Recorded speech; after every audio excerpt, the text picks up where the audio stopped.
Now hey guys, welcome back to the channel and another episode of my little Discovering Weird Airports All Around the World series. And that's probably one of the most favorite videos of mine on the channel. Now, today we are in the very far north. In fact, we are at the northernmost airport in Europe, and that is Honningsvag Airport, or however it's pronounced. I think that little A with a circle above it is actually pronounced with an O, so it's Honningsvag, whatever, it doesn't matter. And yes, this is very much far in the north. This is actually a very interesting one. Now yes, here's the little town of Honningsvag, and here is its very little airport. And I mean little, this is only an 800-meter long runway, which is pretty damn short. And honestly, that length of 800 meters is really the maximum here. I mean, you know, up here in Norway, there isn't a lot of, flat area for runways. There's either water or mountains, right? That can kind of suck. Let's jump into the helicopter here.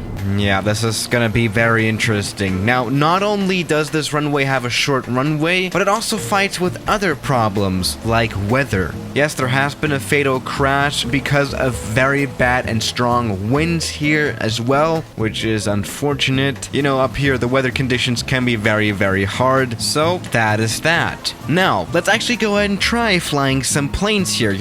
Not only the helicopter, which we have just crashed, but also a plane. Now, a plane that flies here and flies a lot at places like this is obviously the Twin Otter. Yes, the very famous plane that we always use on the channel, and I like this one a lot. This one is a stall plane, meaning that it doesn't really need a long runway at all. Yep, that's a plane that's used here a lot. It can also fly at very tough conditions, like very bad weather, and especially cold weather. That is no problem for this one.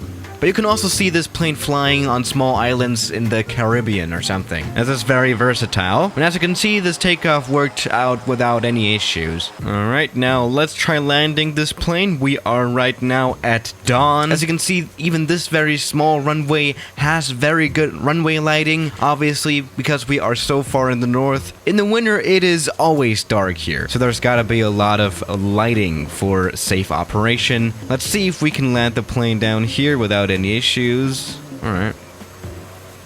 That was even a little smooth, wasn't it? Alright. There we go. We have already stopped. That was no problem at all. This beautiful landing in the sunset worked out perfectly fine. There we go. So, you know what? Let's actually move on. Of course, we cannot avoid the Saab 340 again, do we? I think this is a plane that would be perfectly able to fly here as well, even though it is a little bigger. Let's see if it's too big for this 800-meter long runway already, but I don't think it is, honestly. Let's find out. Alright, welcome aboard the Saab 340, a Swedish plane.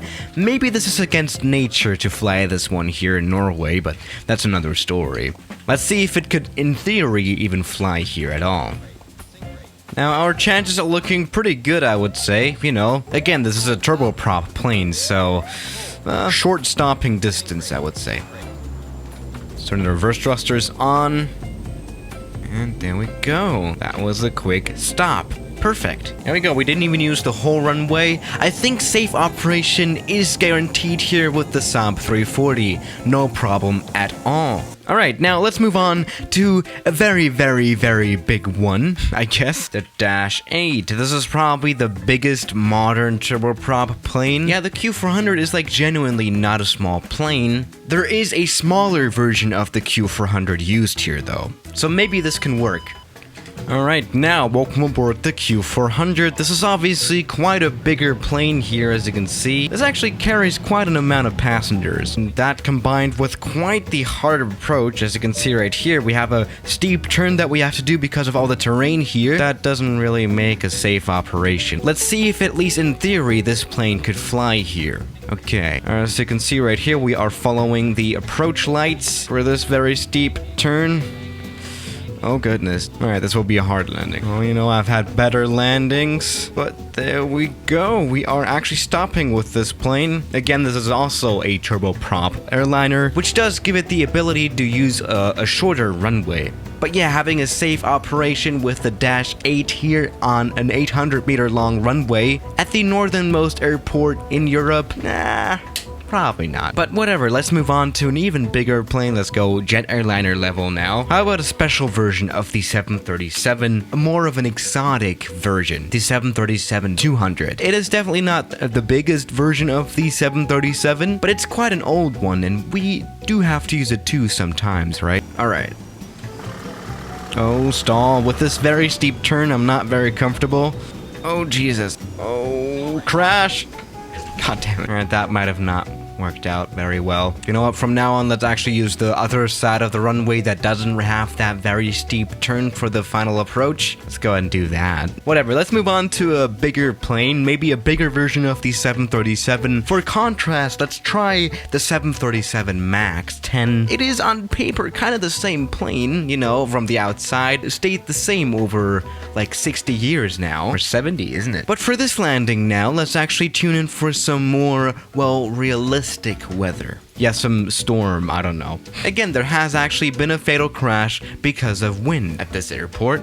And now we're gonna have to try to avoid not expanding that very list. Oh, there's a lot of rain here. Down here is the runway. Let's see, this is gonna be very, very interesting. Alright, now the landing.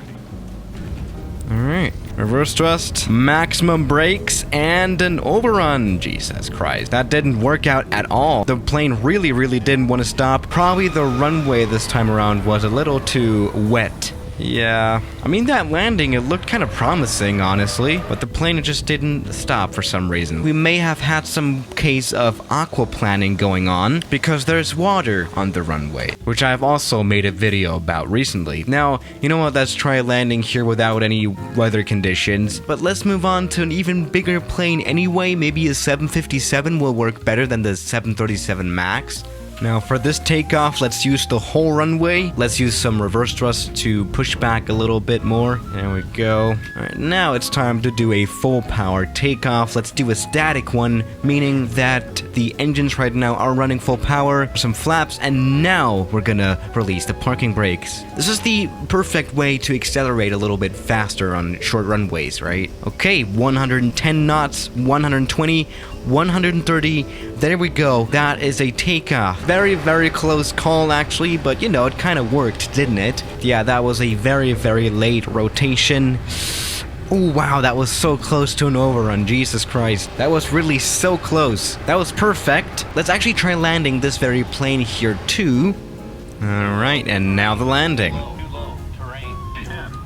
Hard touchdown required again. This was a crash anyway. That's kind of disappointing. Yeah, you know, big airliners, they are not very welcome here, are they? Alright, now to end this off, let's try something like the 747-8. Yes, I know this 800-meter long runway is like half as long as the whole plane, isn't it? But you know, there's a little bit of a chance with this one here, actually. You know, we have operated the 747-8 at quite a lot of small runways, surprisingly. So this can be interesting as well. Time for the landing.